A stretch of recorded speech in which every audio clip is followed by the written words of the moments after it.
ఒకరోజు బ్యాప్టిస్ట్ చర్చిలో వెళ్ళి నేను ఉపవాసం ఉండి ప్రార్థన చేస్తున్నాను. దేనికోసం? అప్పుడు క్యాట్ ఎగ్జామ్ ప్రిపేర్ అవుతున్నాను. క్యాట్ ఎగ్జామ్ దేనికి రాస్తారు చెప్పండి?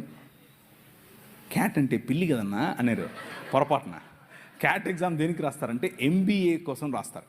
ఎంబీఏ లాంటి చదువులు చదవాలి అంటే క్యాట్ ఎగ్జామ్ రాయాలి.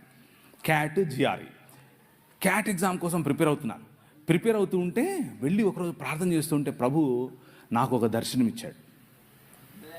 కళ్ళు తెరుచుకునే ప్రార్థన చేస్తున్నాను, కళ్ళు మూసుకొని నిద్రపోవట్లేదు, కళ్ళు తెరుచుకునే ప్రార్థన చేస్తున్నాను. ప్రార్థన చేస్తూ ఉంటే ఆమోసు గ్రంథం ద్వారా ఆయన మాట్లాడి అనేకమైన జనాలు నెత్తి మీద టోపీలు పెట్టుకొని తెల్లటి వస్త్రాలు వేసుకొని ప్రభు అయిన యేసు క్రీస్తులోనికి పరిగెట్టుకుంటూ రావడం నేను చూశాను, నా దర్శనంలో చూశాను. ప్రభు అన్నాడు, నువ్వు ఇందోర్ అనే పట్టణానికి వెళ్ళాలి అన్నాడు. ఇందోరా? ఏంటిది? నేను ఎప్పుడు ఇన్లా, ఆ ఊరు ఎక్కడ ఉంటుందో నాకు తెలియదు. మ్యాప్లో వెతికా, ఇందోర్ అనేది మధ్యప్రదేశ్లో ఉందని తెలిసింది. వెళ్ళిపోయా రాత్రికి రాత్రి. ఒక బ్యాగ్ తీసుకుని దాంట్లో 2 చొక్కాలు 2 ప్యాంట్లు వేసుకుని వెళ్ళిపోయా. ఏమో ఎచ్చులుగా వెళ్ళిపోయా. అక్కడ చూసి చలి, అక్కడికి వెళ్ళిపోతే రైల్వే స్టేషన్లోనే ఉండాల్సి వచ్చింది. నాకు ఎవరు తెలియదు అక్కడ. 3 రోజులు 3 రాత్రుళ్ళు రైల్వే స్టేషన్లోనే ఉన్నాను.